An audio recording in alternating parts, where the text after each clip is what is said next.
দর্শক আমন্ত্রণ যমুনা আইডেসকে জানাচ্ছি শিরোনামগুলো। গাজায় বোর্ড অব পিস গঠনকে কেন্দ্র করে যুক্তরাষ্ট্র ইসরায়েল টানাপোড়েন, আপত্তি সত্ত্বেও তুরস্ক ও কাতারের প্রতিনিধি রাখায় অসন্তোষ তেল আবিবের। সরকারি বাহিনী ও এসডিএফ এর সংঘর্ষে ফের উত্তপ্ত সিরিয়া, ব্যাপক হামলায় নিহত দুপক্ষের কয়েকজন সদস্য, সহিংসতা বন্ধের আহ্বান যুক্তরাষ্ট্রের। গুয়াতেমালায় 3টি কারাগারে দাঙ্গা লাগিয়ে 46 জনকে জিম্মি করেছে কয়েদিরা, গ্যাং লিডারকে উন্নত কোনো কারাগারে স্থানান্তরের দাবি।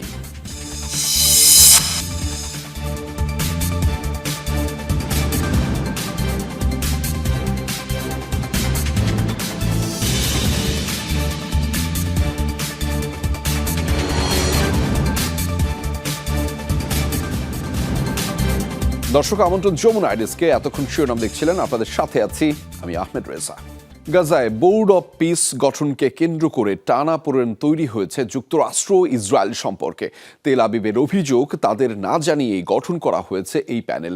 আপত্তি সত্ত্বেও বোর্ডে রাখা হয়েছে তুরস্ক ও কাতারের প্রতিনিধি।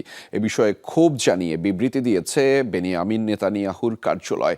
জানিয়েছে ট্রাম্পের বোর্ড অব পিস ঘোষণা ইসরায়েলি নীতির সাথে সাংঘর্ষিক। নিরাপত্তা নিশ্চিত আর স্থায়ী শান্তি রক্ষার অজুহাতে গাজার উপর মোড়লগিরির লক্ষ্যে শুক্রবার বোর্ড অব পিস গঠন করে যুক্তরাষ্ট্র। বলা হয়, ফিলিস্তিনিদের নিয়ে গঠিত টেকনোক্র্যাট প্রশাসনের তদারকি করবে তারা। বোর্ডের নেতৃত্ব দেবেন মার্কিন প্রেসিডেন্ট ডোনাল্ড ট্রাম্প। নির্বাহী সদস্য হিসেবে মার্কিন পররাষ্ট্রমন্ত্রী মার্কো রুবিও, ডোনাল্ড ট্রাম্পের জামাতা জ্যারেড কুশনারের পাশাপাশি রয়েছেন বিতর্কিত চরিত্র সাবেক ব্রিটিশ প্রধানমন্ত্রী টনি ব্লেয়ার। যুক্ত হচ্ছেন মিশরের president Abdel Fattah al CC এবং কানাডার প্রধানমন্ত্রী মার্ক কার্নিও।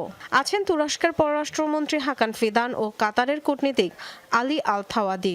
এমনকি আমন্ত্রণ জানানো হয়েছে তুর্কি প্রেসিডেন্ট রিসেপ তাইয়েপ এরদোগানকেও। ইসরায়েলের সব অপকর্মের সহযোগী হয়ে থাকলেও বোর্ড অব পিস গঠন নিয়ে তাদের কিছুই জানায়নি যুক্তরাষ্ট্র।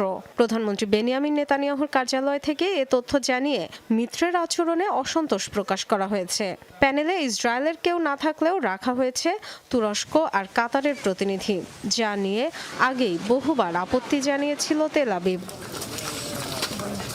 ইসরায়েলকে এমন পাশ কাটানোয় সমালোচনা শুরু হয়েছে দেশটিতে। একে তেল আবিব সরকারের কূটনৈতিক ব্যর্থতা হিসেবেও আখ্যা দিয়েছে বিরোধীরা।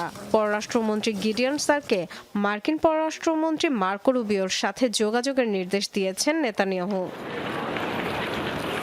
একাধিক মার্কিন কর্মকর্তার বরাতে ইসরায়েলি গণমাধ্যম জানিয়েছে, ইচ্ছাকৃতভাবেই গাজার বোর্ড অব পিসের সদস্যদের নিয়ে আগাম জানানো হয়নি তেল আবিবকে। বিষয়টি এখন ইসরায়েলের নয়, যুক্তরাষ্ট্রের বিবেচ্য, এমন মন্তব্য করেছেন তারা। Dorothy Tasrin, Jamuna news. গাজার গুরুত্বপূর্ণ দায়িত্ব দেয়া হয়েছে মধ্যপ্রাচ্যের ইতিহাসের খলনায়ক টনি ব্লেয়ারকে। উপত্যকার শাসন তদারকিতে গঠিত বোর্ড অব পিসের নির্বাহী সদস্য হয়েছেন সাবেক এই ব্রিটিশ প্রধানমন্ত্রী। বিতর্কিত সিদ্ধান্তে যুক্তরাষ্ট্রের সাথে হাত মিলিয়ে ইরাক যুদ্ধে জড়িয়েছিলেন তিনি। ইসরায়েলের মিত্র হিসেবে পরিচিত এই রাজনীতিক নিজ দেশ সহ অনেক আরব দেশে যুদ্ধাপরাধী হিসেবেও বিবেচিত। গণবিধ্বংসী অস্ত্র মজুদের অভিযোগ এনে 2003 সালে ইরাক আক্রমণ করে যুক্তরাষ্ট্র যুক্তরাজ্য যৌথ বাহিনী। মাত্র কয়েক মাসে ধ্বংসস্তূপে পরিণত হয় সাজানো গোছানো দেশটি। বলা হয়ে থাকে, মার্কিন প্রেসিডেন্ট জর্জ ডাব্লিউ বুশ ছাড়াও এই যুদ্ধের অন্যতম রূপকার সাবেক ব্রিটিশ প্রধানমন্ত্রী টনি ব্লেয়ার। মধ্যপ্রাচ্যের ইতিহাসে বিতর্কিত ও খলনায়ক তকমা পাওয়া সেই ব্লেয়ারকে এখন গাজার বোর্ড অব পিসের নির্বাহী সদস্য বানিয়েছে যুক্তরাষ্ট্র। মার্কিন প্রেসিডেন্ট ডোনাল্ড ট্রাম্পের নেতৃত্বে এই বিশেষ বোর্ডই এখন তদারকি করবে উপত্যকার নতুন টেকনোক্র্যাট সরকার। 10 বছর যুক্তরাজ্যের প্রধানমন্ত্রীর পদে থাকা টনি ব্লেয়ারের ইরাক যুদ্ধের ভূমিকা ছিল নানা কারণে সমালোচিত। অভিযোগ রয়েছে, ইরাক আক্রমণে তৎকালীন মার্কিন প্রেসিডেন্ট জর্জ ডাব্লিউ বুশকে সমর্থন জুগিয়েছিলেন তিনি। তার নির্দেশে যুদ্ধে অংশ নেয় ব্রিটিশ বাহিনী, যে কারণে অনেক আরব দেশ তো বটেই, নিজ দেশের বিপুল মানুষের কাছেও যুদ্ধাপরাধী হিসেবে বিবেচিত তিনি। প্রধানমন্ত্রীর পদ ছাড়ার পর একসময় যুক্তরাষ্ট্র, রাশিয়া, জাতিসংঘ ও ইউরোপীয় ইউনিয়নের মধ্যপ্রাচ্য বিষয়ক দূত হিসেবে নিযুক্ত ছিলেন টনি। দায়িত্ব ছিল ফিলিস্তিনি প্রতিষ্ঠান নির্মাণ, অর্থনৈতিক উন্নয়ন ও শাসন ব্যবস্থার সংস্কার। অভিযোগ রয়েছে, দূত থাকাকালে পশ্চিম তীরে অবৈধ ইসরায়েলি বসতি থামাতে তেমন কিছুই করেননি তিনি। ফলস্বরূপ পরিচয় লাভ করেন ইসরায়েলের বন্ধু হিসেবে। ইরাককে ধ্বংসস্তূপে পরিণত করার অন্যতম কুশীলব টনি ব্লেয়ারকে এখন দায়িত্ব দেওয়া হয়েছে আরেক যুদ্ধবিধ্বস্ত উপত্যকার পুনর্গঠনের। প্রশ্ন উঠেছে, গাজার মতো স্পর্শকাতর ভূখণ্ডে তার ভূমিকা কতটুকু গ্রহণযোগ্য। অস্মিতা বিশ্বাস, যমুনা নিউজ। সরকারি বাহিনী ও কুর্দি সশস্ত্র গোষ্ঠী এসডিএফ এর সংঘর্ষে ফের ব্যাপক উত্তেজনা ছড়ালো সিরিয়ায়। ব্যাপক হামলায় নিহত দুপক্ষের বেশ কিছু সদস্য দেশটির দেইর হাফের এলাকা থেকে পিছু হটে কৌশলগত শহর তাবকায় অবস্থান নিয়েছে এসডিএফ সদস্যরা। এদিকে পূর্ব আলেপ্পোর বেশ কিছু এলাকা দখলে নেয়ার কথা জানিয়েছে সিরীয় সেনারা। এসডিএফ গোষ্ঠীর অস্ত্রের মজুদ জব্দের পাশাপাশি গুরুত্বপূর্ণ জ্বালানি ক্ষেত্র দখলের কথা জানিয়েছে সিরিয়া প্রশাসন। আলেপ্পো ছাড়লেও কুর্দি সশস্ত্র গোষ্ঠী এসডিএফ এর তৎপরতা কমেনি।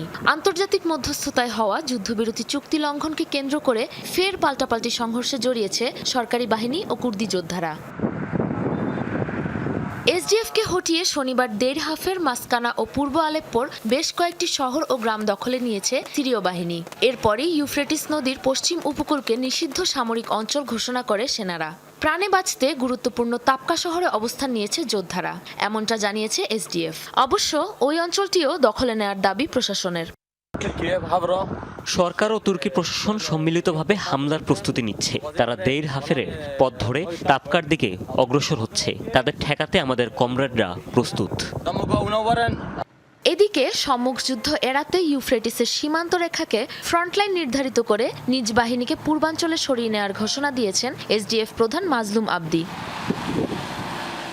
সিরিয়ার স্বরাষ্ট্র মন্ত্রণালয় জানিয়েছে, দেড় হাফের এলাকায় তল্লাশি চালিয়ে অস্ত্রের বিশাল মজুদ জব্দ করা হয়েছে। নিয়ন্ত্রণে নেওয়া হয়েছে রাক্কা প্রদেশের দুটি গুরুত্বপূর্ণ জ্বালানি ক্ষেত্র। এরই মাঝে সেগুলোর হস্তান্তর করা হয়েছে দেশটির পেট্রোলিয়াম প্রতিষ্ঠানকে।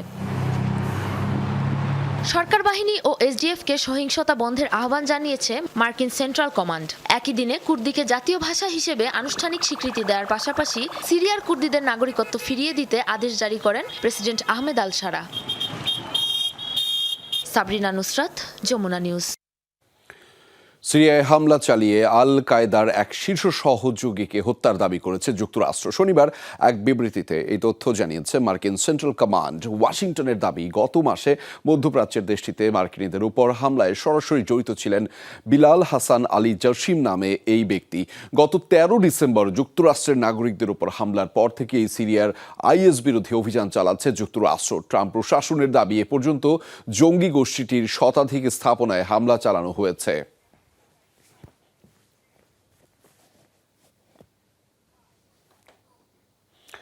ইরাকের একটি ঘাঁটি থেকে সব সেনা প্রত্যাহার করে নিয়েছে যুক্তরাষ্ট্র। বর্তমানে দেশটির পশ্চিমাঞ্চলে অবস্থিত বিমান ঘাঁটিটি নিয়ন্ত্রণ নিয়েছে ইরাকি সেনারা। শনিবার এক বিবৃতিতে এই তথ্য জানিয়েছে দেশটির সরকার। জানায়, চুক্তির আওতায় এ পদক্ষেপ নিয়েছে ওয়াশিংটন। 2024 সালে আইএস বিরোধী জোট ভাঙার সিদ্ধান্ত নেয় যুক্তরাষ্ট্র ও ইরাক। চুক্তি অনুযায়ী গত বছরের সেপ্টেম্বরের মধ্যে আইন আল আসাদ ঘাঁটি থেকে সব মার্কিন সেনা প্রত্যাহারের কথা ছিল। তবে সিরিয়ার অস্থিতিশীল পরিস্থিতির কারণে সেখানে এতদিন প্রায় 350 সেনা মোতায়েন রেখেছিল ট্রাম্প প্রশাসন।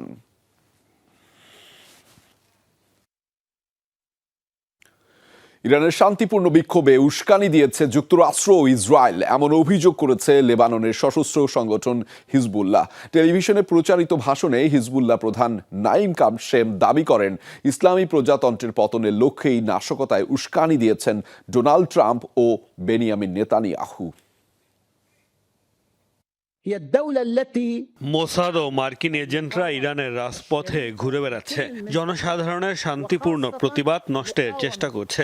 বিশৃঙ্খলা ছড়ানোর পাশাপাশি নিরাপত্তা বাহিনীর সদস্য ও সাধারণ মানুষকে হত্যা করছে তারা।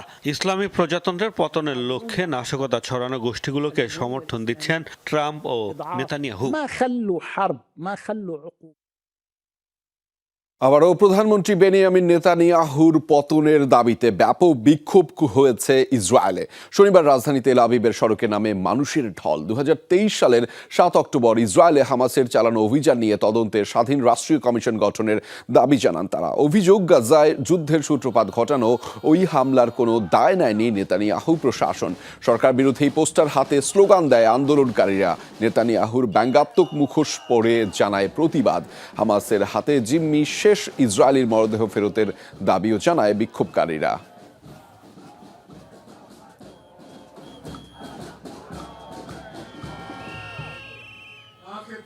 গ্রিনল্যান্ড দখলের সিদ্ধান্তের বিরোধিতা করায় ইউরোপের আরও 8টি দেশের ওপর শুল্ক বৃদ্ধির ঘোষণা দিলেন মার্কিন প্রেসিডেন্ট ডোনাল্ড ট্রাম্প। শনিবার ট্রুথ সোশ্যালে দেয়া একটি পোস্টে Denmark, Norway, Sweden, France, Germany, Netherlands, Finland ও যুক্তরাজ্যের উপর অতিরিক্ত শুল্ক আরোপের ঘোষণা দেন তিনি। জানান, দেশগুলোর সকল রফতানি পণ্যের উপর আরও 10% করে শুল্ক আরোপিত হবে, যা কার্যকর হবে 1 ফেব্রুয়ারি থেকে। জুন থেকে এই শুল্ক বৃদ্ধি পেয়ে দাঁড়াবে 25%। কোনো চুক্তি না হওয়া পর্যন্ত শুল্কের এই হার অব্যাহত থাকবে বলেও জানিয়েছেন ডোনাল্ড ট্রাম্প। মার্কিন প্রেসিডেন্টের এমন সিদ্ধান্তের নিন্দা জানিয়েছেন ফ্রান্স, যুক্তরাজ্য সহ বেশ কিছু ইউরোপীয় রাষ্ট্রের নেতারা।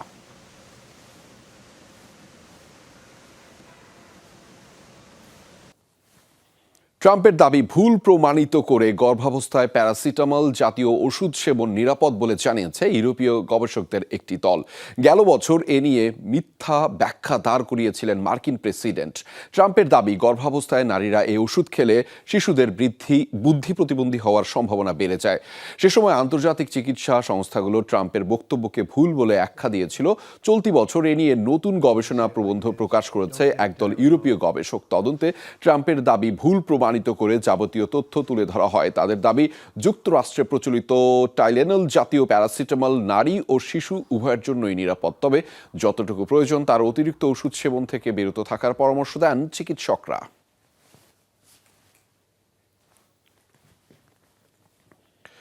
ইউক্রেনের দোনেৎস্ক ও ঝাপোরজিয়া অঞ্চলের আরও 2টি বসতি দখলে নিয়েছে রুশ সেনারা।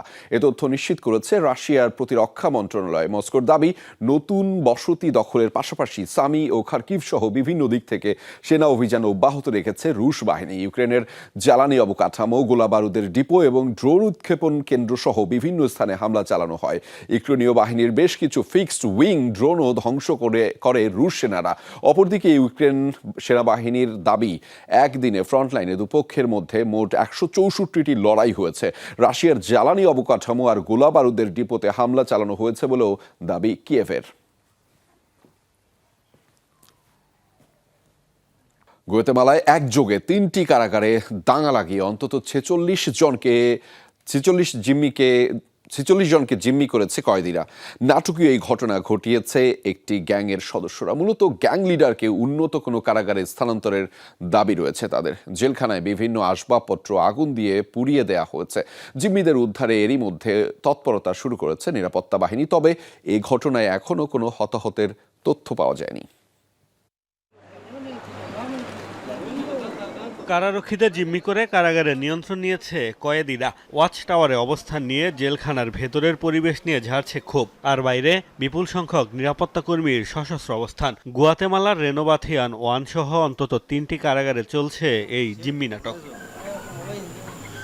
কর্তৃপক্ষ জানায়, স্থানীয় সময় শনিবার হঠাৎ একযোগে কারাগারগুলোতে দাঙ্গা শুরু করে ব্যারিও 18 গ্যাংয়ের সদস্যরা। এ সময় বেশ কিছু আসবাবপত্রে আগুন ধরিয়ে দেয়া হয়। জিম্মি করা হয় 46 জনকে, যাদের মধ্যে বেশিরভাগই গার্ড, তবে একজন মনোবিজ্ঞানীও রয়েছে।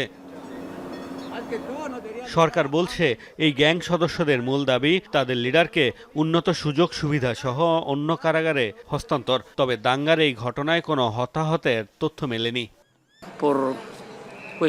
দুশ্চিন্তার বিষয় হলো, বন্দীরা কারাগারের ভেতরে থাকা কিছু গদি এবং অন্যান্য জিনিসপত্র পুড়িয়ে দিয়েছে। তাদের দাবি, তারা কারাগারের ব্যবস্থাপনায় অসন্তুষ্ট। কারাগার ব্যবস্থাপনার প্রধান জানিয়েছেন, যারা ওয়াচ টাওয়ারের বন্দীদের নিরাপত্তার দায়িত্বে ছিলেন তাদের তারা জিম্মি করেছে। এরই মধ্যে কারাগারগুলোর সামনে বিপুল সংখ্যক নিরাপত্তা বাহিনীর সদস্য মোতায়েন করা হয়েছে। পরিস্থিতি বিবেচনায় রাখা হয়েছে অ্যাম্বুলেন্স ও ফায়ার ট্রাক। অপরাধীদের সাথে কোনো সমঝোতা না করার হুঁশিয়ারি দিয়েছেন দেশটির স্বরাষ্ট্রমন্ত্রী।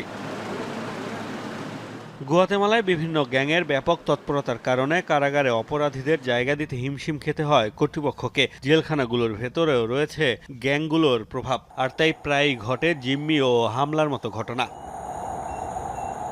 মোস্তফা মাহমুদ, যমুনা নিউজ। চিলির দক্ষিণাঞ্চলের একটি বনভূমিতে ভয়াবহ অগ্নিকাণ্ডের ঘটনা ঘটেছে। এরই মধ্যে বনের বিস্তীর্ণ এলাকা জুড়ে ছড়িয়ে পড়েছে আগুন। শনিবার এই ঘটনার পরপরই আশপাশের এলাকায় সতর্কতা জারি করে স্থানীয় প্রশাসন। বায়বীয় এবং নুবলে এলাকা থেকে বাসিন্দাদের নিরাপদে আশ্রয়ে সরে যাওয়ার নির্দেশনাও দেওয়া হয়েছে। ইতিমধ্যে বনের আগুন নেভাতে ফায়ার সার্ভিসের 10টি ইউনিট মোতায়েন করা হয়েছে। অগ্নিনির্বাপন হেলিকপ্টারে করে পানি ছিটিয়ে আগুন নেভানোর চেষ্টা করা হয়।